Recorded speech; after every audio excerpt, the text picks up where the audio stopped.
नमस्कार.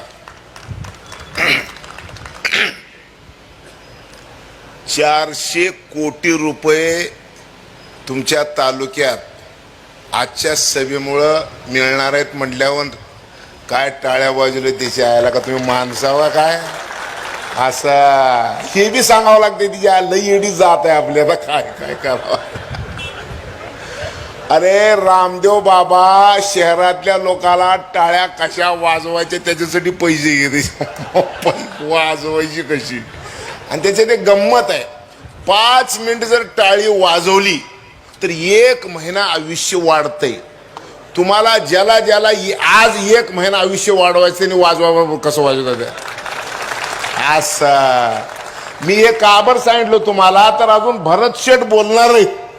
हा माल आहे माल त्यांच्यापाशी ऐकलं का म्हणून त्यांना खुश करायसाठी मी तुमच्यासाठी खुश करणार गेलो. उद्या त्यांना माझ्या गावात घेऊन चालला म्हणून महाराष्ट्रात दोघंच शाणे निघाले मायला. पण आज मी पहिलं नेणार होतो पुन्हा गुपिंचं एवढं चाबरं निघालो माझ्या आधीच आगडं निघलं सगळं काय लय अवघड आहे. तर तुम्हाला भरत शेठ योजना हे गोपीचंद हल्ल्याने म्हणावं लागतं याला इतक्या मायला नीट होईना.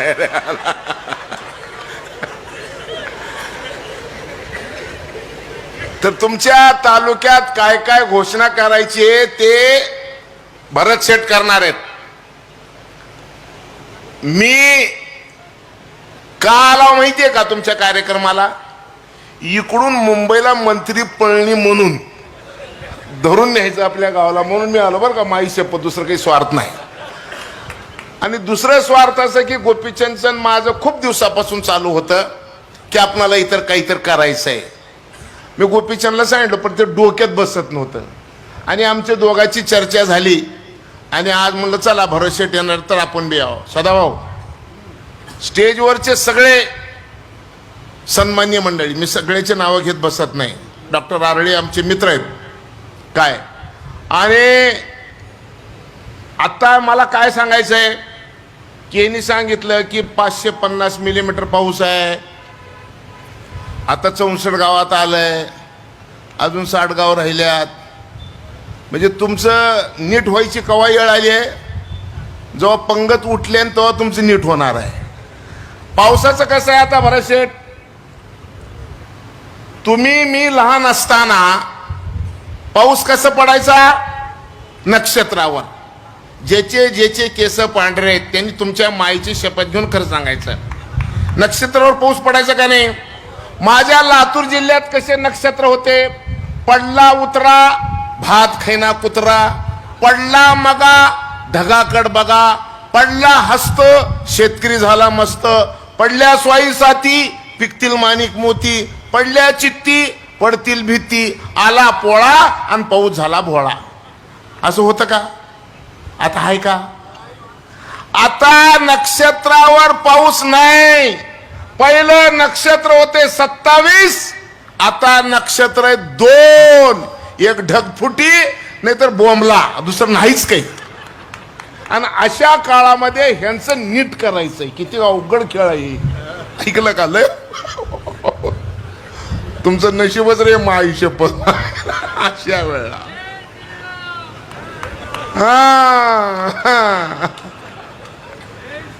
तर तुम्हाला एक महत्वाची गोष्ट सांगणार आहे. बाबा रे तुमच्या इथं पाऊस का नाही? टकल्या माणसाच्या डोसक्यावर पाणी टाकलं तर थांबल का हो? नाही. तर तुमचा तालुका म्हणजे टकलंय झाड आहे का? पाणी राहील का? पाणी राहत नाही. जिथं जिथं झाड आहेत 2 गोष्टी लक्षात घ्या. पाऊस पडायचा असेल झाड लागतंय. पडलेलं पाणी जमिनीत मुरवायचंय झाड लागतंय. तुमच्यात झाडच नाही मन पडलं बी नाही आणि पडलेलं मुरलं बी नाही. बरोबर आहे का? आणि मग तुम्ही आता नीट करून घ्यायच्या नादात लागला. मी म्हणलो चला आपला बी काही योगदान असेल तर आपण जाऊ बांबू लागवड सांगूत. बांबू लागवड का करायची मी आता तुम्हाला दाखवलं. मी जास्त वेळ बोलणार नाही, मी तर 2-3 तास बोलत असतो, पर तेवढं बोलायचं नाही. मी तुम्हाला सगळ्याला एक विनंती करणार आहे की ह्या बसमध्ये लागलेलं लाकूड बांबूच आहे, ते तुम्ही बघावं. मी फक्त तुम्हाला बांबूपासून काय तयार होतंय एवढं सांगून मी माझं भाषण संपवणार आहे. हे माझा चष्मा आहे, बांबूचा आहे. ही माझी घड्याळ आहे हातातली, ही बांबूची आहे. हे आता पडळकर साहेबाला जी घड्याळ दिली ती बांबूची आहे.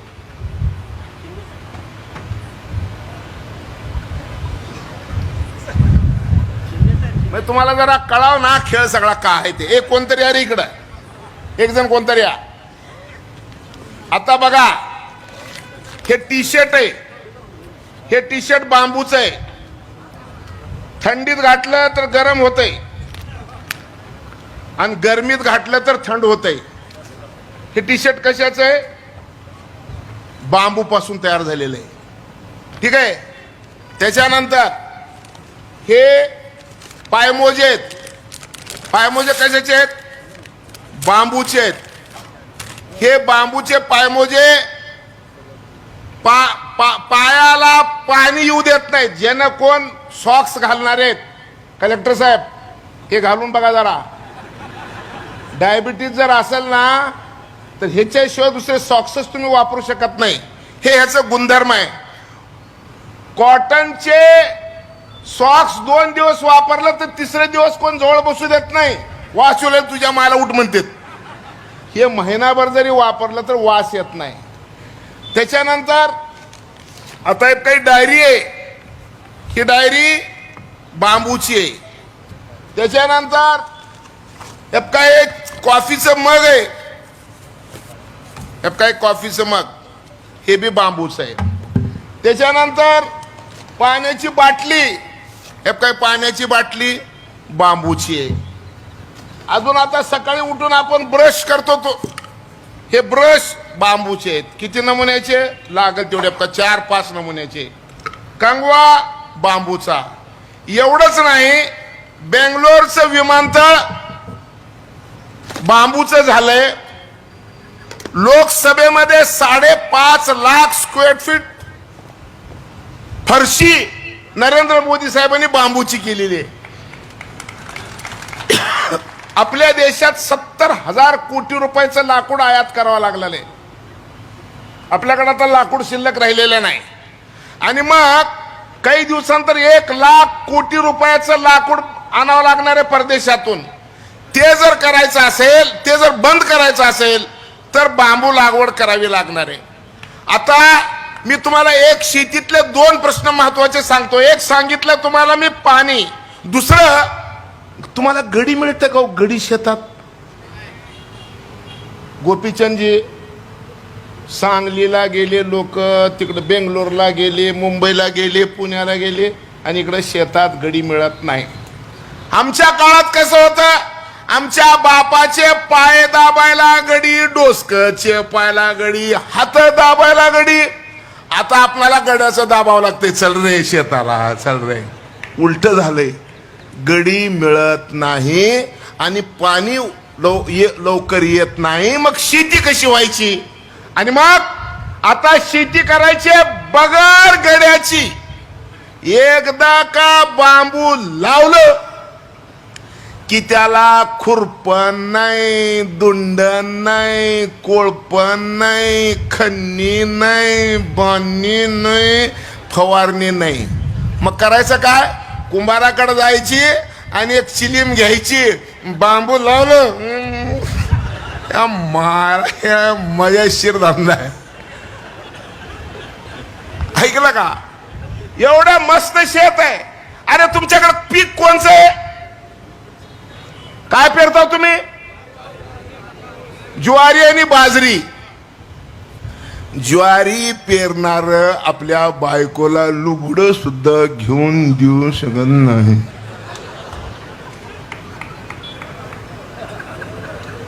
नंदकुमार साहेब, देशाला स्वातंत्र्य मिळालं त्यावेळेस 55 लाख हेक्टर मध्ये ज्वारी होते, आता ती 3-4 लाखापर्यंत आली आहे.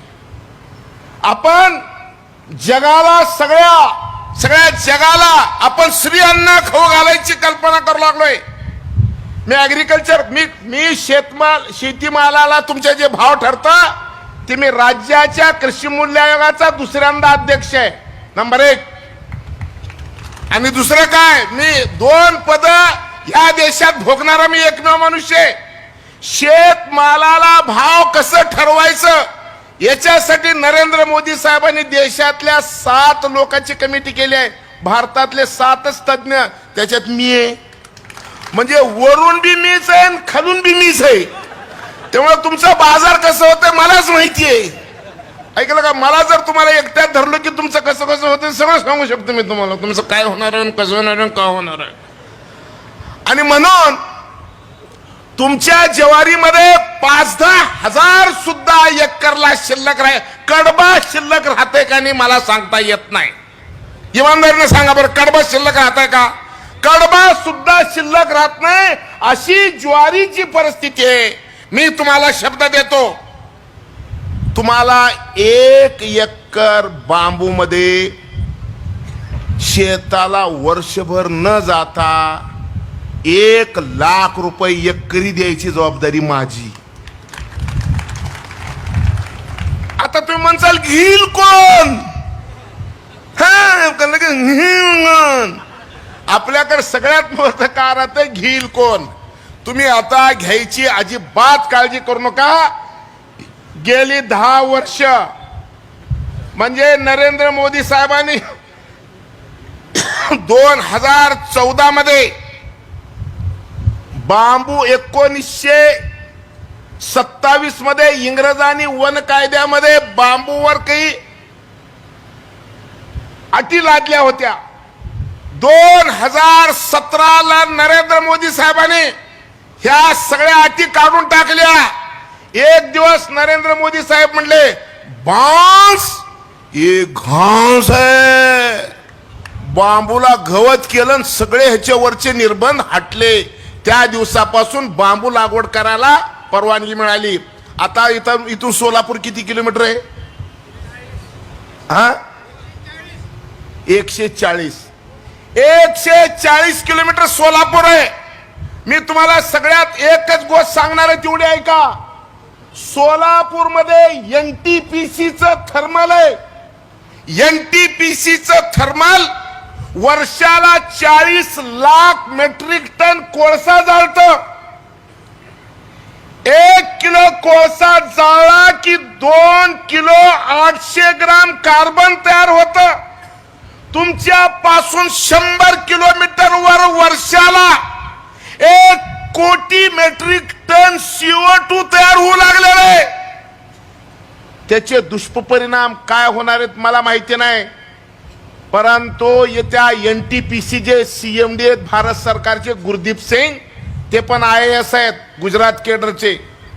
त्यांच्याबरोबर माझी दोस्ती झाली. मी त्यांना सांगितलं की 26 सप्टेंबरला UK मध्ये 142 वर्षापूर्वीचं थर्मल बंद झालं, कोळशावरचं आपल्यात कधी करणार आहे.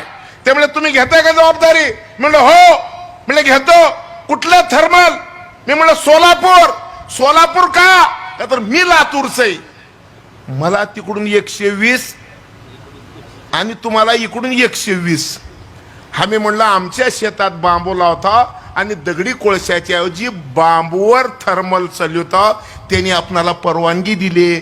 तुम्ही आज जर बांबू लावलो तर एनटीपीसी सोलापूरचं थर्मल बांबू लावल्यापासून 50 वर्षाचं खरेदीचं करार करायला तयार आहे. मी नाही, भारत सरकार. आणि मग पडळकर साहेब तुम्ही म्हणलो, तुम्ही काय म्हणलो?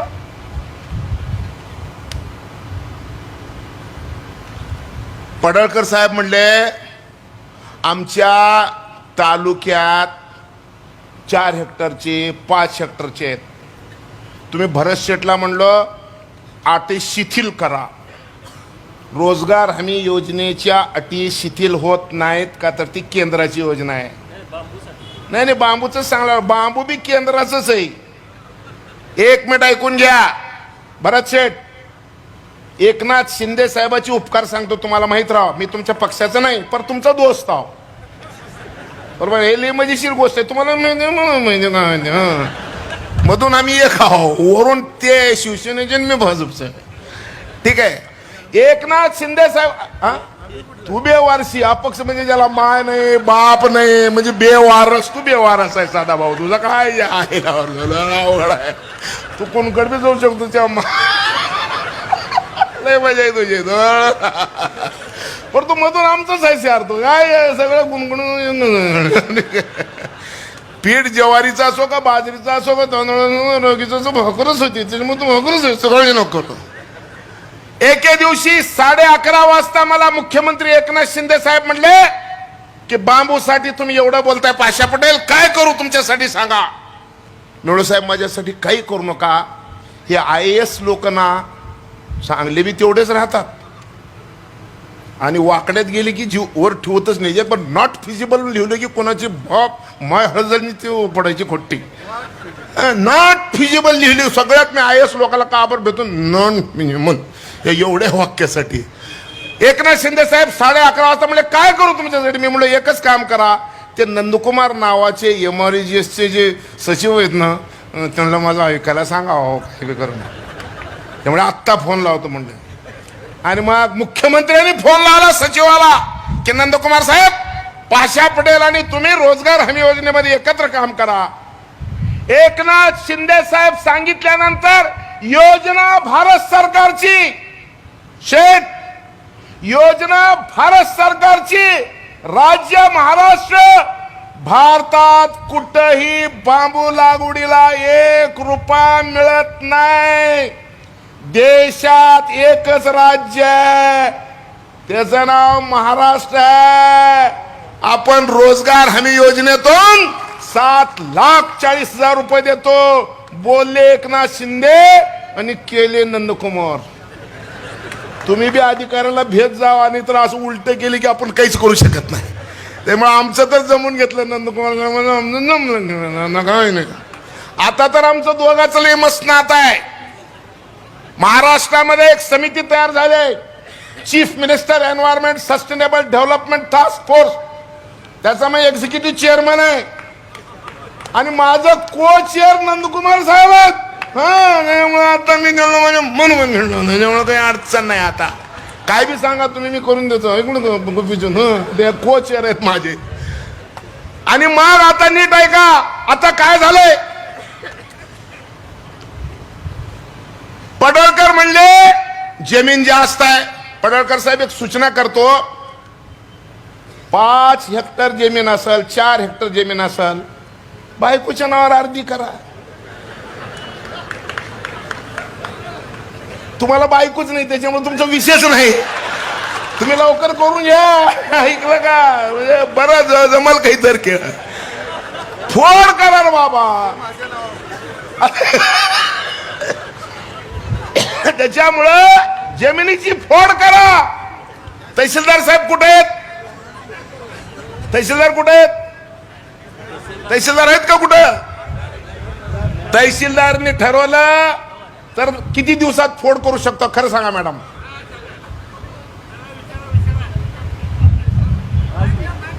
फोड करायला किती दिवस लागतील मॅडम. 1 दिवसात. अरे टाळ्या वाजवा मॅडमच्या नावानं. 1 रुपया खर्च होईना ते त्याची आयला 1 दिवसात फोड. गोपीचंदजी किती सोपं आहे राव मायच्या. पहिलं फोड करा आणि फोडीनं बी जमना गेलं.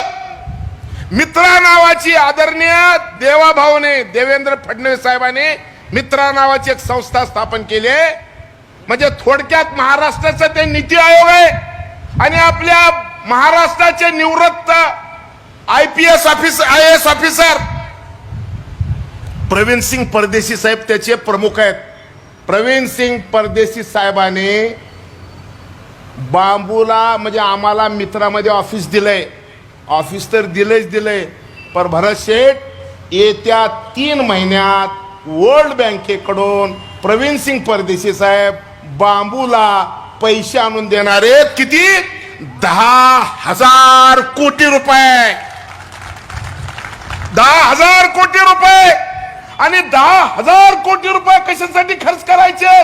की रोजगार हमी योजनेमध्ये 2 हेक्टर पर्यंतच पैसे देता येत आहे, परंतु 2 हेक्टरच्या वर 10 हेक्टर पर्यंत आम्ही आता मित्राच्या वतीनं तुम्हाला पैसे देणार आहे. आणि जर लॉटरी लागली नंदकुमार साहेब, ते 10,000 कोटी खर्च करायचा अधिकार कोणाला मिळणार आहे सांगा? आज जोरात सांगा. आम्हाला दोघाला. गोपीचंद आमच्या पैसे लय मोठे खेळ आहेत. आम्हाला जेवढा तुम्ही सत्कार एक आता एवढा चांगला फेटा बांधला त्याच्यामुळे मला तुमच्या तालुक्याला लई घोषणा करून जावं लागलं ना काही. त्यामुळे काळजी करू नका. पैशाची तर आपल्या नरेंद्र मोदी साहेबाच्या सरकारमध्ये पैशाची तर काळजीच नाहीये. त्यामुळे तुम्ही काळजी करायचं काही कारण नाही. आणि मग देवाभाऊनी जर इथं प्रचार केलेला आहे, प्रचाराच्या सुरुवातीला इथं आलेले आहेत, तर आमचा धर्म आहे. बरोबर आहे. खालून पहिला, आता वरून पहिला तुम्हाला व्हायचंय. आणि वरून पहिला व्हायचं असेल तर आम्हाला तुम्हाला द्यावंच लागेल काही ना काही. आणि म्हणून तुम्हाला सांगतो, महाराष्ट्रामध्ये या 10,000 कोटी पैकी जेवढे जास्तीत जास्त पैसे तुम्हाला देता येतील एवढा आम्ही प्रयत्न करणार. रोजगार हमी योजनेमध्ये तर लई लफडेत. रोजगार सेवक पहिलं नीट ठेवावं लागतंय. ते तर 99% तर बाटली व्हायचं तिच्या मायला, त्याच्या हुडक सापडतच नाही. तिच्या माय कुठं राहतात का नाही. व्हिडिओ हा व्हिडिओ आमचा दोस्त आहे, ऐकलं का? हा म्हणून सांगला आम्ही. ते नीट रोजगार सेवक नीट बघा. आणि एक रोजगार सेवक नीट नसेल तर एका गावात 2 रोजगार सेवक सुद्धा आपण नेमू शकतो. काय नंदकुमार साहेब? हू म्हणाव साहेब. नुसतं हू म्हणा का? तर आपण काय ठरलंय, तुम्ही आणि भरत शेठ बोलताना मी ऐकलंय, ह्या तालुक्याला आपण सगळ्या मर्यादा शिथिल करायचे ठरलेले. म्हणजे आता तुम्हाला बी गुदगदे व्हावं लागेल का नाही? याला निवडून दिलं, जेवढे कसं मत हाणला तेवढे कसं नोटा तुमच्या तालुक्यात आल्या पाहिजे. आणि ते हाणायसाठी या तिघाचं एकमत झालेलं आहे. काय? अटी शिथिल करायच्या आहेत. ठीक आहे. आणि मग अडचण अशी आहे की बांबू लागवड केल्यानंतर 4 वर्ष आपण एका जोडप्याला 100 दिवसाच्या मजुरीच्या रूपानं पैसे देणार आहे. 1 हेक्टरला 40,000 रुपयाचे रोप लागणार आहेत. ज्यावेळेस मी सुरुवात केली तर माझ्या तालुक्यातले लोक म्हटले, साहेब 72 नाही 40,000 कुठून आणायचे? आम्ही नंदकुमार साहेबाकडे गेलो. साहेब हे 40,000 रुपये द्यायची शेतकऱ्याची ऐपत नाही हो. त्यांनी म्हणले आपण परमिट काढू. मी परमिट काढलं. काय परमिट काढलं? बीडीओनी 1 हेक्टर लागवडीची तुम्हाला परवानगी दिली की त्या परवानगी सोबत एक परमिट मिळणार. आणि ते परमिट दिलं की तुम्हाला फुकट रोप मिळणार. बरोबर आहे का? रोप फुकट, खन्न फुकट, फुकट. आणि मग आता काही लोकांच्या डोक्यामध्ये आहे की अरे मजूर आणलं तर मजूर, आता विहिरीचं कसं भानगड आहे, विहिरीसाठी मजूर लावले.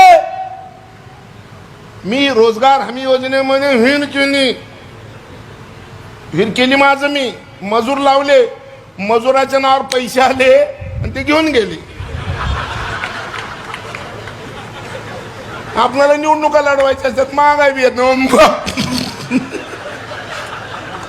रोजगार हमी योजनेचं लई लपडा आहे. काही समजून घ्यावं बाजारा.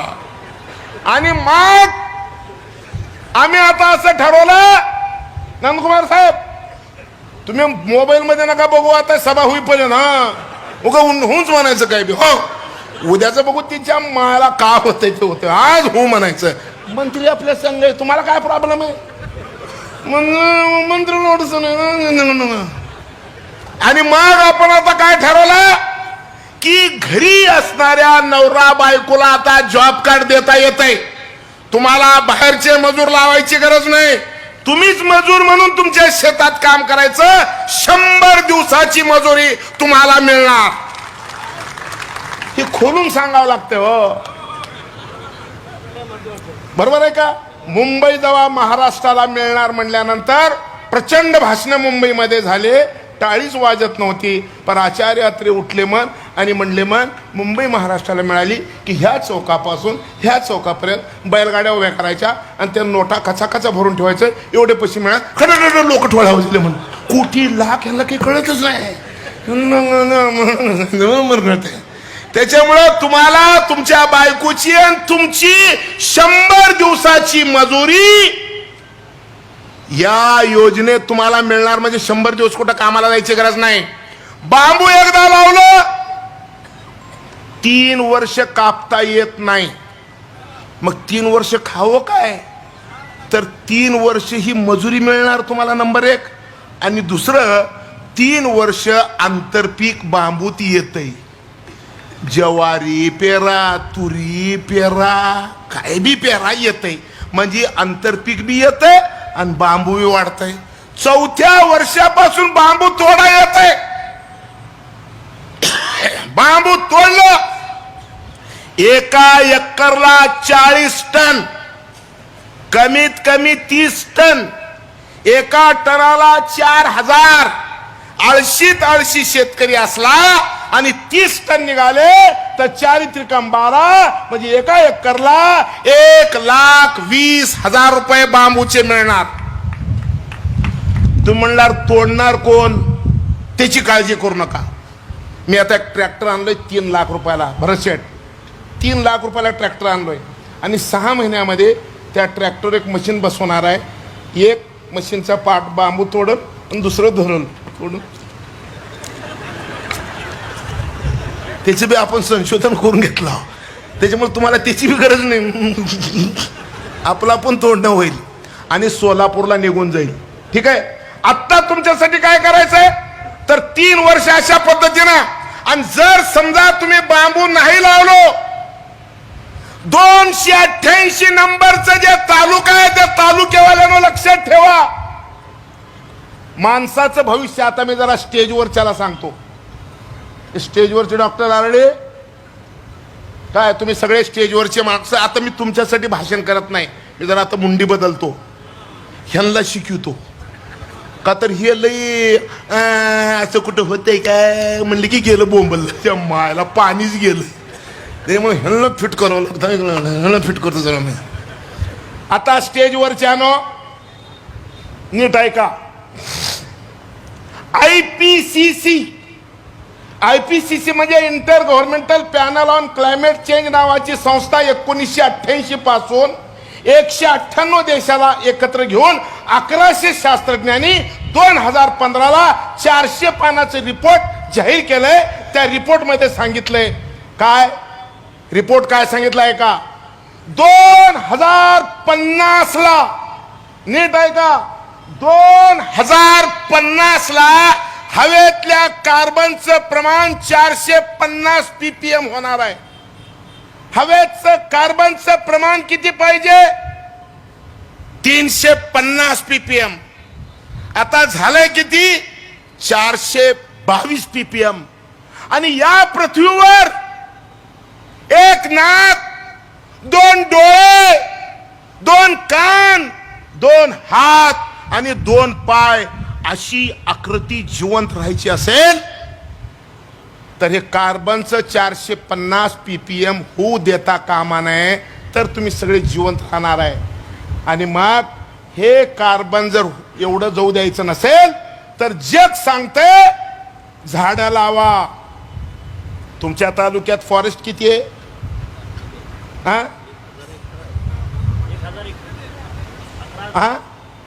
टक्के किती? 7%. तुम्ही सीओ मॅडम आहे ना? फॉरेस्टच्या मॅडम आहे. मॅडम खरं सांगा. आता मी म्हणलो जीव म्हणून मी जो म्हणलो फॉरेस्ट, खरं सांगा किती टक्के आहे? ओपन आहे म्हणजे फॉरेस्टची जागा आहे, झाडं नाही आहेत. ते बी कळतंय मला. मी उगा टास्क फोर्सचा अध्यक्ष आहे का, इथून असं म्हणून गेलं. मी 14 समित्यात आहे दिल्लीत. उगं मोदी एवढं येतोय मला तिथून येवायला. तुमच्या तालुक्यामध्ये 1000 हेक्टर फॉरेस्टची जागा आहे. फॉरेस्ट नाही. माझ्या जिल्ह्यात लातूर जिल्ह्यामध्ये 0.5% जंगल आहे. माझ्यापेक्षा सुद्धा तुमची परिस्थिती भयानक आहे. युनायटेड नेशन ऑर्गनायझेशन म्हणजे जे युनोचे सरचिटणीस आहेत, सेक्रेटरी जनरल आहेत अटेनिओ गुटेरस, त्यांनी सांगितलंय तापमान वाढीचं युग संपलं, होरपळीच्या युगाला सुरुवात झालेली आहे. आता तातडीची प्रयत्नाची गरज आहे. ते जर नाही केले इथून 50 वर्षानंतर तुम्ही जगणार नाही. त्याच्यामुळे पाणी येऊन बी काही उपयोग नाही. झाडं लावावं लागणार आहे. आणि झाडं म्हणजे बांबू लावावं लागणार आहे. परमेश्वराने तुम्हाला काहीतरी सुबुद्धी दिलेली आहे पडळकर साहेब, म्हणून तुमचं ध्यान बांबूकडं आलंय. म्हणून बांबू लागवड करा, ही बस ठेवा. आणि आता मी काय देऊन जातो ऐका. उद्यापासून तुमच्या गावातले पोरं जर जात असतील, माझं स्वप्न आहे. काय स्वप्न आहे माझं? 2029च्या आधी 2029ला जी निवडणूक येईल त्यावेळेस महाराष्ट्रामधले सगळे थर्मल बायोमासवर चालतील, हे माझं स्वप्न आहे. नंबर 1, महाराष्ट्रात 12 कोटी लोक आहेत. 40 कोटी तर त्यांना ब्रश लागतात. आणि रोज इथं जे चिकणे चोपडे लोक आहेत रोज शेविंग करतात. माझं स्वप्न आहे 29च्या आधी सकाळी उठल्यानंतर कोण दाढी शेविंग किट लोखंडाचं प्लॅस्टिकच्या न करणार नाही, तर मी तुम्हाला बांबूचं शेविंग किट देतो आणि बांबूचं ब्रश देतो. गोपीचंदजी, तुम्हाला सुरुवात जर करायची असेल तर तुम्हाला महिन्याला 1 lakh toothbrush, 1 lakh shaving kit आणि 1 लाख कंगवे बनायची फॅक्टरी मी 1 महिन्याच्या आत तुमच्या गावात सुरू करून देतो. 1 महिन्याच्या आत. आणि तुमच्यात जेवढं दम असन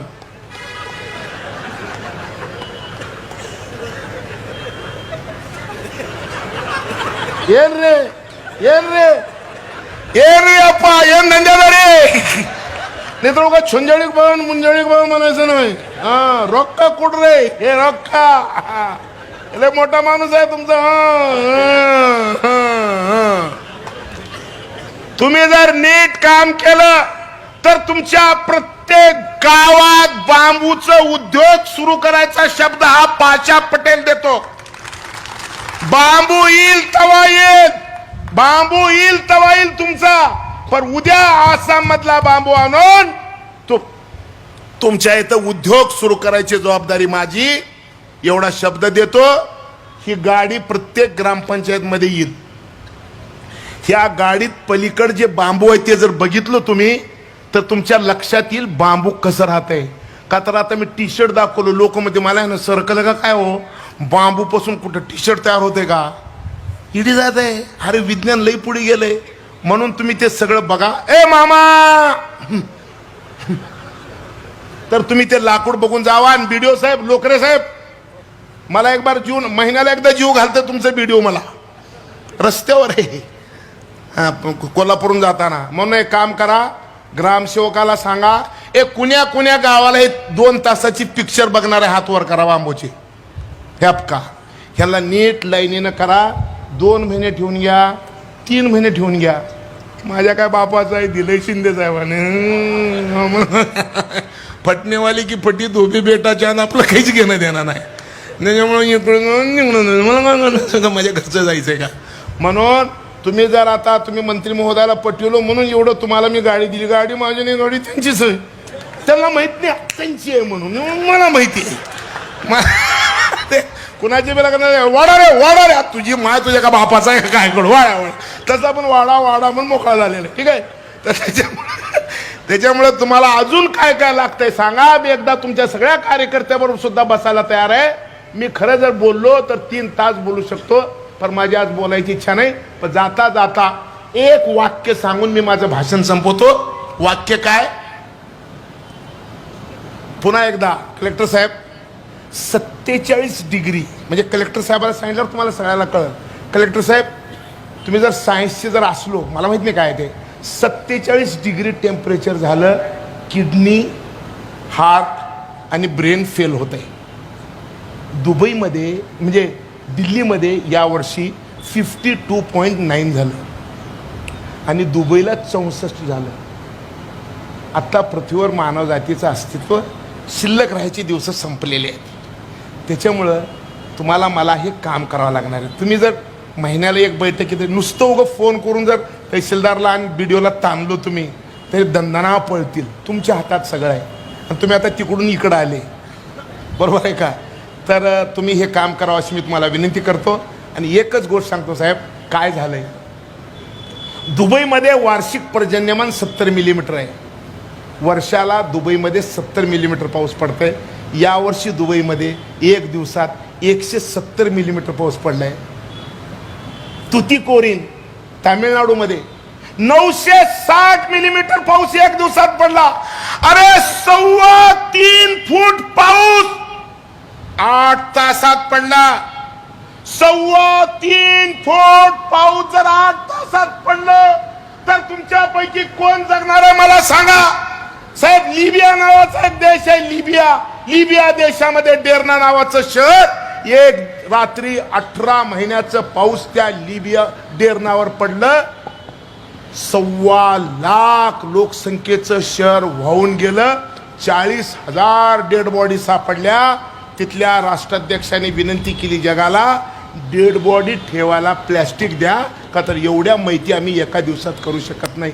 हे जगावर आलेलं संकट आहे आणि हे संकट जर टाळायचं असेल तर ग्रीनरी वाढल्याशिवाय पर्याय नाही. आणि म्हणून महाराष्ट्र शासनाचं सगळ्यात महत्त्वाचा कार्यक्रम जे आहे, आपल्या सरकारचा कार्यक्रम, एकनाथ शिंदे साहेबांनी हरित महाराष्ट्राची कल्पना दिलेली आहे. हरित महाराष्ट्र आपल्याला सगळ्याला करायचंय, ते तुमच्या तालुक्यातून व्हावं एवढी विनंती करतो. आणि आता देवाभाऊनी तुम्हाला 10,000 कोटी रुपये आणून द्यायचं ठरवलेलं आहे. तुमच्या जेवढं दम आहे, जेवढं उचलल तेवढे पैसे उचलून न्या. इथं काम करणाऱ्याला न्याय मिळणार आहे. सदाभाऊ म्हणल्यासारखं कुचाळक्या करू नका, आणि कुचाळक्या केल्याशिवाय आपल्याला करमतच नाही. आपलं प्रॉब्लेम आहे. म्हणून एक काम करा, एक 4 वर्ष कुचाळक्या जर बंद केलो तर हे पूर्ण तालुका हे माणसं राहायचा तालुका होईल. आता हे माणसं राहायचा तालुका नाही. तुम्ही मेल्यावर मवता करायला लाकडं सापडणार नाहीत, एवढं मस्त इथं आता रान तयार आहे.